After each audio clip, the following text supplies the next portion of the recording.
જવું જોઈએ તો કોઈ આજુબાજુના તમે કેવું તેમ નજીકના લોકલે જવું જોઈએ કે એકદમ આબોહવા બદલાય એ રીતનું જવું જોઈએ લાઈક ઉપર ઈસ્ટમાં જવું નોર્થમાં જવું એ રીતે જવું જોઈએ?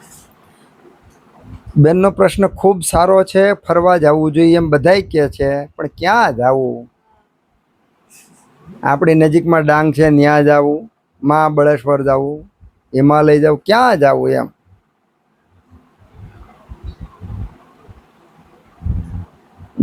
જ્યારે ઘરની બહાર જવું હોય ત્યારે આ વિચારવાનું. ઘરની બહાર ફરવા જવું હોય ત્યારે કઈ બાજુ જવું એ વિચારવાનું. અને ઘરની બહાર ન જાય તોય ફરાય. અને ઘરની બહાર ગયા પછી જે આનંદ આવે એના કરતાં ઓછામાં ઓછો 1000 ગણો આનંદ ઘરની અંદર આવે.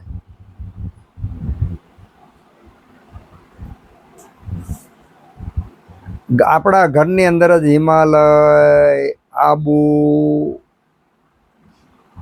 ડાંગ, આસામ એટલું જ નહીં, આની અંદર મંગળ ઉપર તો તમે સ્થૂળ શરીરમાં જવાનું નથી. ગુરુ ઉપર તો કલ્પના નથી થવાની. સૂરજ ઉપર તો હજારો કિલોમીટર દૂર હોય ત્યાં બળી જવાના. પણ ઘરમાં જ બેઠા બેઠા બધા ગ્રહો, નિહારિકાઓ બધાની પાસે જઈને જોઈ શકીએ છીએ. જ્યારે ઘેરે પેલા તો આપણે વિભાગ પાડવા પડશે. હાથ પગ એનું કામ શું છે આપણે વિચારવાનું. એને કર્મ ઇન્દ્રિય કીધા છે. પછી જ્ઞાન ઇન્દ્રિય, કાન, નાક, આંખ, જીભ, સ્પર્શ અને ઘ્રાણ, આને જ્ઞાન ઇન્દ્રિય કીધી છે. કર્મ ઇન્દ્રિય પાસેથી કર્મ કરી શકાય, જ્ઞાન મેળવી શકે. એટલું બધું જ્ઞાન ન મેળવી શકે જેટલું જ્ઞાન ઇન્દ્રિય આપે. જ્ઞાન ઇન્દ્રિય પાસેથી જ્ઞાન મેળવી શકાય, એટલું બધું કર્મ એની પાસે ન કરી શકે જેટલું કર્મેન્દ્રિય આપે. પછી મન આવ્યું. મનના પાછા વિભાગ છે. એમાં ઘણા બધા માળ છે મનમાં પણ. એમાં સ્થૂળ આપણે જોઈએ, આપણને જેટલી ખબર એને વિચાર શબ્દો આપીએ. સ્મૃતિ, ધૃતિ, ધારણ, એટલું નાનું નાનું આપણે સમજીએ છીએ.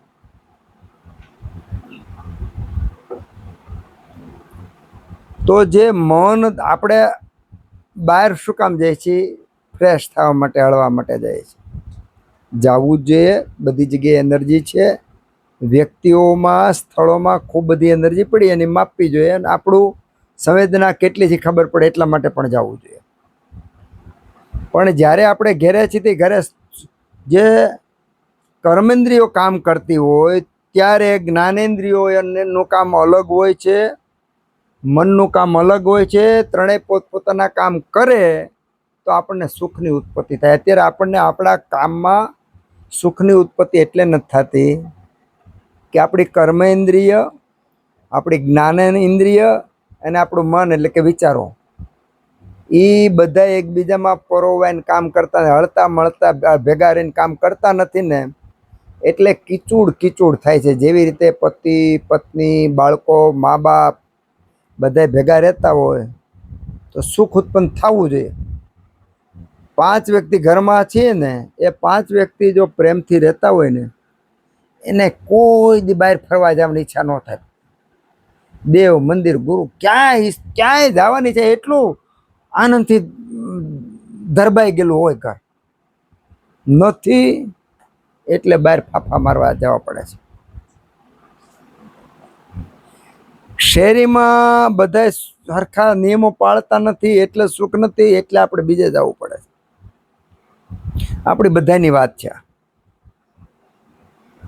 તો બહાર એટલે જવું પડે છે કે આપણને જ્યાં સુખ મળવું જોઈએ ત્યાં મળતું નથી, એટલે આપણે માત્ર ને માત્ર હાવલા જ મારી, બીજું કાંઈ કરતા નથી. કરવાય જોઈએ. એમાંથી જ રસ્તો મળે.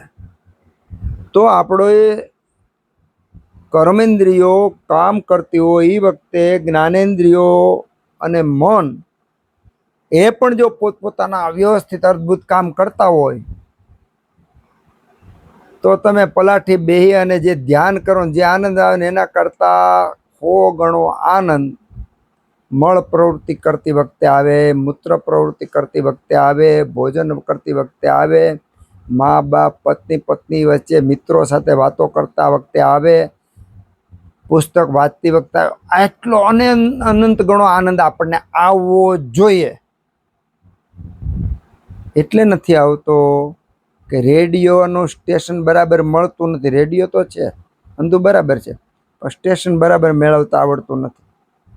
ખરેખર તો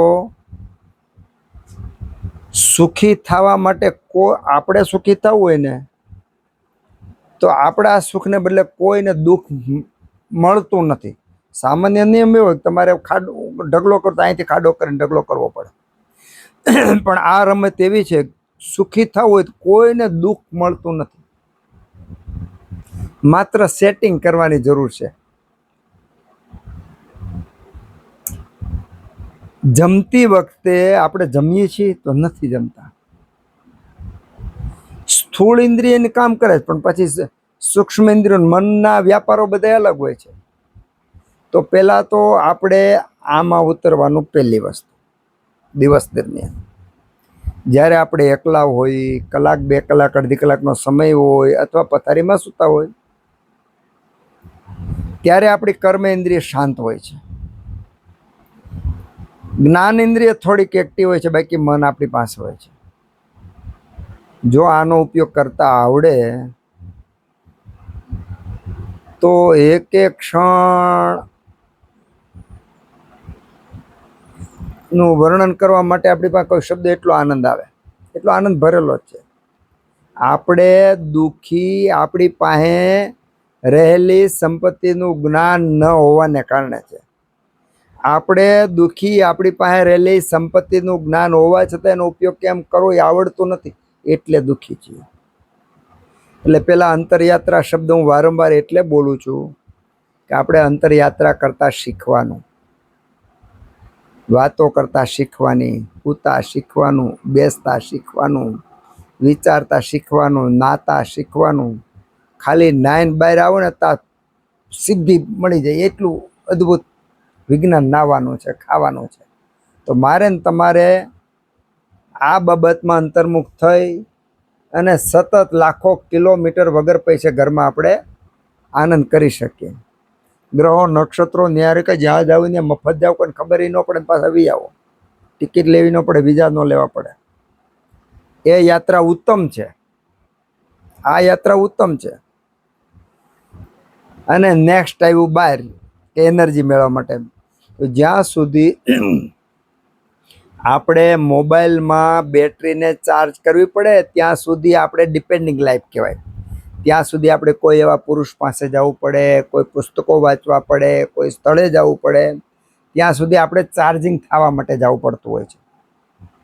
પણ એક દિવસ એવો આવે કે આપણે ખુદ પાવર હાઉસ થઈ જાય કે આપણે ચાર્જિંગ કરવા નહીં, પણ આપણામાં જેટલા લોકો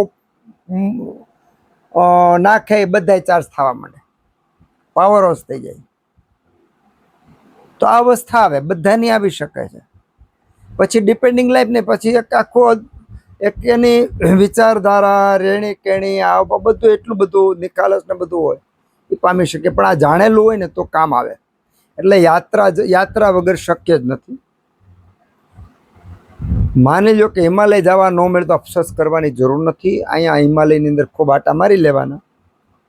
જ્યારે જેની જેવી પાત્રતા આવશે ત્યારે એને એવી વિદ્યા મળશે, એવા ગુરુ મળશે, એવી અનુકૂળતા મળશે, બધું એવું મળશે. અત્યારે તમે આવો છો, આટલી તમારે આ બધાની આ અનુકૂળતા છે, એ તમારી પાત્રતા છે. ખૂબ બધાને આવું છે, અનુકૂળતા નથી. કાં તો મનની અનુકૂળતા નથી, કાં ધંધાની અનુકૂળતા નથી, કાં સમયની અનુકૂળતા નથી, કાં શરીરની અનુકૂળતા નથી. તો એની પાત્રતા નથી. આપણી પાત્રતા સત્સંગ માટે છે, એટલે આપણને આ અનુકૂળતા આવ્યું. તો આપણા કરતાં ઘણાને આપણા કરતાં 100 ગણી વધારે અનુકૂળતા છે, એની પાત્રતા ઊંચી હોય. તો આમાં એક જ વાત કરવાની છે, પાત્રતા કેળવવાની છે. જેવી જેવી પાત્રતા આવશે ત્યારે એવી સંપત્તિ, એવું સુખ, એવું જ્ઞાન, એવા ગુરુ, એવા સ્થળ આપમેળે મળશે. શિષ્યએ ગુરુ પાછળ દોડવાની જરૂર નથી. શિષ્યની પાત્રતા બરાબર હોય તો એક શિષ્ય પાછળ 1000 ગુરુ દોડવા મળશે. આ દુનિયામાં દુઃખીમાં દુઃખી ગુરુ છે, કારણ કે એની પાસે જે ભરેલું પડ્યું છે એ ઉપાડનારો કોણ? એટલે આપણે પાત્રતા કેળવીએ ને એટલે ક્યાંય જેવી રીતે ખાલી હવા બારી ખુલે તો કેમ ભરાઈ જાય છે, એમ આપણી જિજ્ઞાસા ભરાઈ જાય. એટલે ઘરમાં હોય ત્યારે ઘરમાં યાત્રા કરવાની, બહાર હોય ત્યારે બહાર યાત્રા કરવાની, પણ બધી નિયંત્રિત. આપણે આ નિયંત્રિત હોય તો સુખ આપે. ઓકે, એમાં પહેલાં નજીક બધું પામી લેવાનું, પછી જેમ જેમ હોય એમ દૂર જવાનું. નજીક જવાથી સમય પૈસો બેય બચે, સલામતી હોય. પછી જેમ જેમ દૂર જાઓ તો એમ આપણે અનુકૂળતા પ્રમાણે જઈ શકીએ. બોલો.